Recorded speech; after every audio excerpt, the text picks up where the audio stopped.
What is going on, you guys? Welcome back to YouTube channel. I really appreciate you tuning in today. We're back here in my 2006 Nissan 350z, and as you can tell, we are back in the Temecula traffic once again. Personally, I feel like this is the most real time, or the most real experiences when driving this car is when I put the GoPro on and just drive around as if I'm going to get like Starbucks or something. I just ate and I figured I would cruise around, do a lap around town, kind of in the peak busyness of traffic. It's about 2 o'clock in the afternoon, but the reason you guys clicked on this video, we're going to talk about 3 red flags that I personally would, you know, these would be things that I would stay away from, or things that would worry me a little bit when going to see a car I'm about to buy, specifically a 350Z. As you guys know, these cars have just been jumping up in value the last few months, and so I figured I would make this video kind of, if you're going to go and look at one, what are 3 things that you should look for? I kind of made this video recently, but it was more of 3 questions to ask. These are things that you can kind of do on your own time, like research-wise before you go. Oh, one of them you can't really, but 2 of them for sure. So let's just get right into it. So the very first one, get over here actually. So the very first one I wanted to talk about is going to be actually when you're on your way over to go and view the car, or when you're seeing it for the first time. Personally, I would try and go in the earliest of the morning possible. This is because the car is going to be cold, and if you get there and the car's been running already, this is one of the red flags that I would stay away from, or definitely try and come back on a day where the car is cold and you can witness the cold start, because cars are going to behave a whole bunch differently once they're like warm and running. If a car can start under its own power, that's always a good sign. And if the car's running when you get there, or if it's been started in the morning before you got there, it's always a little worrisome. So that's basically the first flag that I would look for. Make sure the car is cold when you go there to check it out. Let's turn in here. You know, we're over by the mall right now in Temecula. If you guys are familiar with Temecula, Southern California, this mall is always packed, so we cruise around here. I even saw some people doing donuts. No way, they're gonna start swinging it.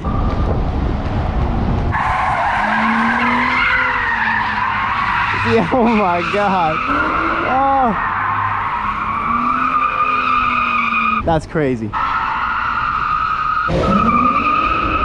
Oh my gosh, you guys, it happened. I would doubt we're gonna find that again, but it's always good to, you know, it's always fun to check. All right, so I'm gonna roll these windows down since we're not going too fast. So number 2 on things that I would definitely look for, or things that would, you know, worry me a little bit when going to look at a car, is check to see how many owners this car has had. If you're looking at a car with 150K miles on it and it's had 9 owners, you know, the mileage doesn't seem terrible, but if it's had 9 owners, it might be because someone's passing the problems on to other people, and it just keeps happening. If the car's had 1 or 2 owners and it's 15 years of life, like a 350Z, you know, getting 15, 16, 17 years old, chances are it's probably gonna be an okay car, even if the mileage is pretty high. Usually people that own their cars for a long period of time tend to take more care of them, versus someone that's just gonna own the car for a year, probably not even change the oil once, and then sell it to someone else to have to take over the problems later. So that is something I would definitely figure out beforehand, and you can totally do that with a simple Carfax search. You can totally find out how many owners or how many times the title has been transferred. So that is definitely a huge thing I would keep in mind when looking at a used 350Z. Man, there are so many people around here, you guys. Are you gonna go, bro? You can go. All right. Oh, he's looking down. He's looking down.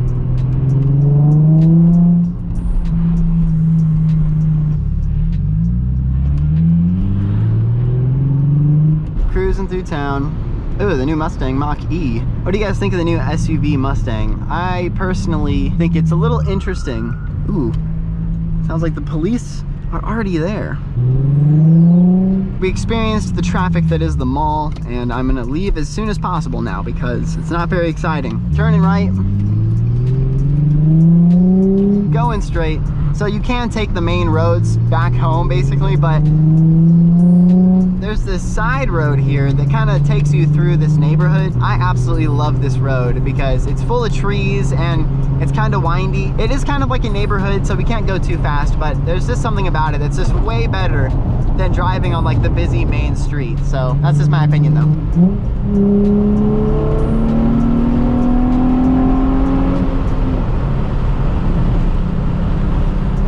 Oh yeah.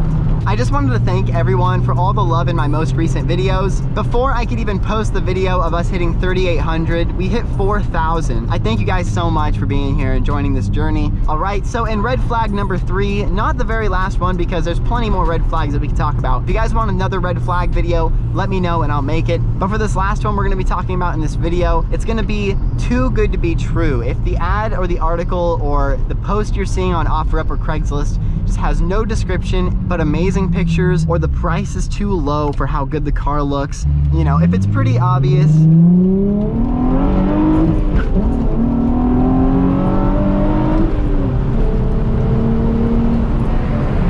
That's a bad shift on my end. If it's pretty obvious that it's way too good to be true, then get a second opinion, send it to a friend, send it to a family member.